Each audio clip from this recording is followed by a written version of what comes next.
Mis queridos hermanos y mis queridas hermanas, saludos para cada uno de ustedes, bienvenidos y bienvenidas a la meditación del Santo Evangelio del día de hoy, viernes 24 de noviembre de 2023. Gracias por estar presentes, bienvenidos y bienvenidas a que nos alimentemos juntos de la palabra del Señor. Mateo 4:4 nos dice el Señor que no solo de pan vive el hombre, sino de toda palabra que sale de la boca de Dios. Porque la palabra de Dios es la lámpara para nuestros pasos, la luz en el sendero de nuestra vida, como nos dice el Salmo 119, versículo 105. Bienvenidos y bienvenidas. Pidámosle al Espíritu Santo que nos ilumine, que nos guíe, para que ustedes y yo entendamos, comprendamos, recibamos, vivamos y transmitamos la palabra de Dios, como dice en Primera de Tesalonicenses capítulo 2, versículo 13, no como palabra de hombre, sino como palabra de Dios que es en realidad. Comencemos, mis amados hermanos y hermanas, en el nombre del Padre, y del Hijo, y del Espíritu Santo. Amén.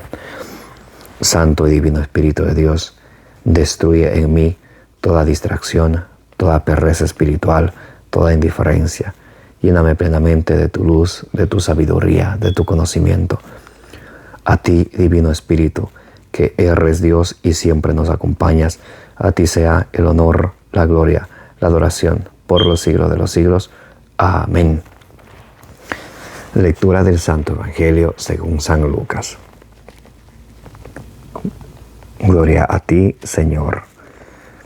Entró en el templo y comenzó a echar fuera a los que vendían, diciéndoles: está escrito, mi casa será casa de oración, pero vosotros la habéis hecho una cueva de ladrones.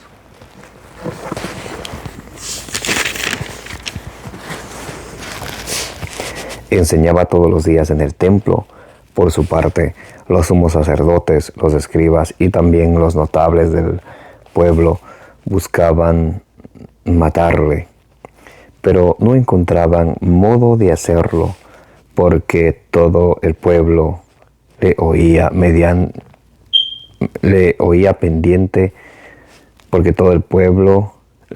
pendiente de sus labios. Palabra del Señor, gloria a ti, Señor Jesús. Mis queridísimos hermanos y hermanas en Jesucristo, un abrazo bien grande para todos. Como dice en 1 Corintios 16:23, que la gracia del Señor sea con ustedes. Bienvenidos y bienvenidas a la meditación de hoy, viernes 24 de noviembre del 2023. El Señor Jesús hoy nos trae un mensaje de amor para ustedes y para mí. Bien.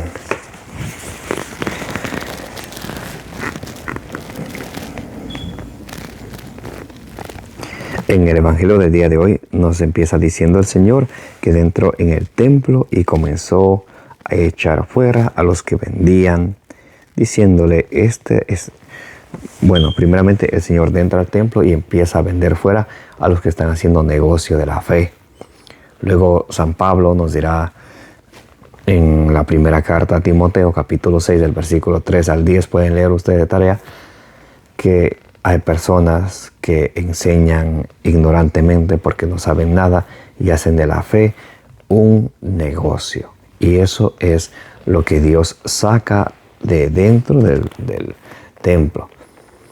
Ahora recordemos que en el templo habían imágenes de querubines, había muchas imágenes. Pueden leer ustedes allá en el primer libro de los Reyes, capítulo 6, del versículo 23 en adelante, el primer libro de los Reyes, capítulo 7, del versículo 25 en adelante. Van a ver cuántas imágenes había. Jesús no tiene problema con eso, para empezar por ahí. Jesús tiene problema con aquellas personas que hacen de la fe un negocio. Hacer de la fe un negocio, eso está mal y es pecado de simonía. Nos dice Hechos capítulo 8, versículo 18.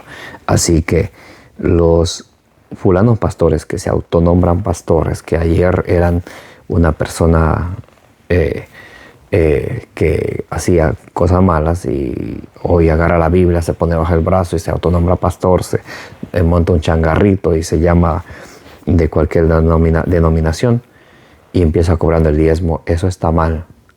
Eso está mal, porque el diezmo, en primer lugar, Deuteronomio 26:12 nos dice la palabra de Dios, que era para los sacerdotes, las viudas, los huérfanos y los forasteros, para los más necesitados, no para los lujos del fulano pastor. Eso es pecado y se tiene que saber. Y los que dan el diezmo, esos pastores, y no sabían, deben de saber que están siendo cómplice del pecado de estos pastores, que están haciendo un pecado, cometiendo un pecado de simonía, haciendo negocio de la fe. No son ni sacerdotes, no son embajadores de Dios, es simplemente gente que se autonombran pastores, empiezan haciendo negocio con el diezmo. Eso no es correcto. Y Jesús a esas personas los saca del templo, porque Jesús no quiere esas personas que hacen de negocio de la fe de las personas. Punto número 2. ¿Cómo Jesús hace esto? Primeramente los saca y les cita las Sagradas Escrituras. O sea, les corrige y luego les predica para hacerles dar en cuenta en qué están ellos haciendo mal. Por eso es muy importante nosotros, si vemos cualquier cosa, no nos quedemos criticando dentro de la iglesia si vemos a algún hermano, alguna hermana, algún ministerio hacer las cosas mal. Primeramente le corregimos con el amor fraterno, pero luego que no se quede solamente en resaltar el error, tú haces esto mal, sino con la palabra de Dios mostrarle en qué está mal y cómo puede corregir. Mire, Jesús es bien claro aquí, cita la Sagrada Escritura, versículo 46, diciéndoles, está escrito. Si ven, Jesús cita la Sagrada Escritura. ¿Cuán importante es la Sagrada Escritura? Para corregir a alguien es necesario utilizar la Sagrada Escritura. Si ustedes leen allá en Lucas 4, Mateo 4, cuando Jesús le refuta a Satanás, Jesús utiliza la Sagrada Escritura y con la palabra de Dios le tapa la boca al enemigo. Como nos dice allá en Tito capítulo 1, versículo 10, que hay personas con espíritu rebelde que hay que taparles la boca porque vienen enseñando cosas que no son. Como por ejemplo en este caso los fulanos pastorcitos, entre comillas, que hacen del negocio del diezmo, hacen de la fe un negocio con el diezmo. Entonces Jesús le cita la Sagrada Escritura y le va a citar Isaías capítulo 56, versículo 7, diciéndoles, está escrito, mi casa será casa de oración. El profeta Isaías, en Isaías capítulo 56, versículo 7, y ya había esta profecía que dice el Señor, mi casa será casa de oración para todos los pueblos. Y el Señor viene, les saca del templo a las personas que están haciendo negocio en el templo y le dice, está escrito, mi casa será casa de oración. Cuán importante es la Sagrada Escritura para corregir a alguien que está equivocado y que está haciendo la cosa mal dentro del templo. Y no solamente eso, Jesús le va a citar otra cita bíblica. Miren, pero vosotros la habéis hecho una cueva de bandidos.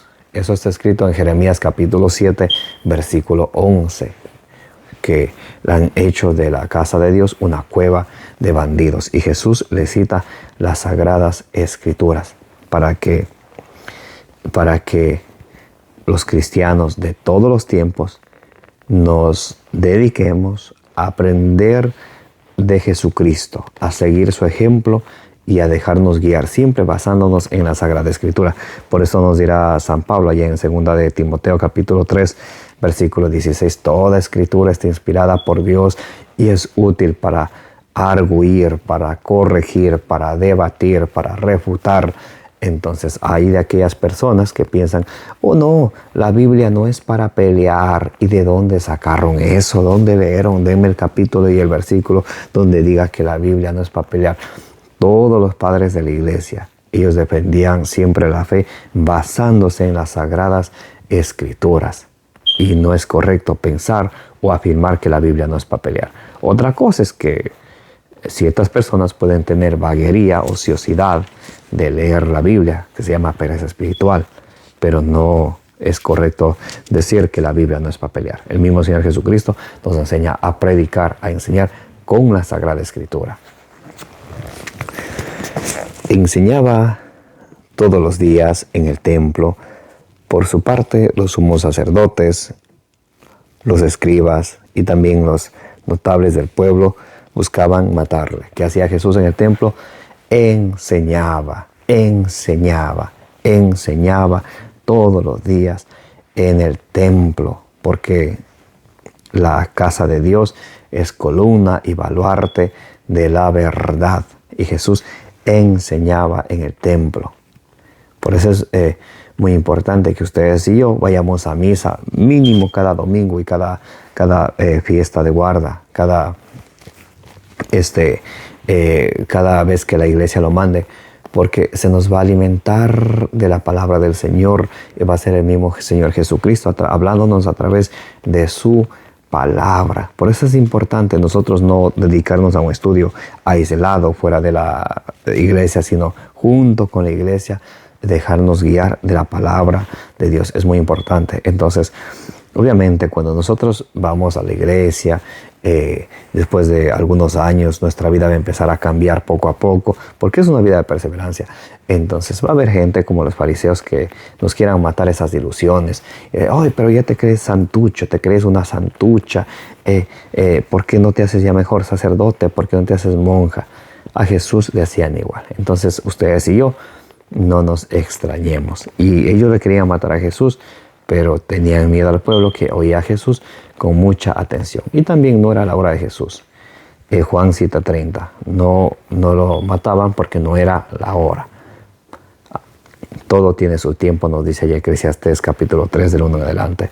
Entonces no es la hora. Cuando no es la hora, no es la hora. Por eso ustedes y yo, en vez de quedarnos sentados de espectadores, es necesario que nos pongamos a la acción, a ir a la Santa Eucaristía, participar en el templo, ayudar en el templo. Si el Señor nos ha dado algún talento, alguna gracia, ponerla a la disposición de los demás. Primera de Pedro capítulo 4, versículo 10 nos dice que cada quien ponga a la disposición de los demás los dones que de Dios ha recibido. Y eso es importante que ustedes y yo lo hagamos para que así el pueblo de Dios se siga edificando. Y muy importante que tomemos en cuenta que cuando vamos a querer guiar a los demás, ayudar a los demás, siempre como Jesús lo hace, con la Sagrada Escritura. Amén. Porque la palabra de Dios es la lámpara para nuestro paso, la luz en el sendero de nuestra vida, nos dice Salmo 119, versículo 105. Amén. Que la gracia de nuestro Señor Jesucristo, el amor del Padre y la comunión del Espíritu Santo esté con todos ustedes. Alguien me preguntaba dónde dice esta cita que les acabo de decir. 2 Corintios 13:13. Amén. Que el Señor les bendiga y les guarde.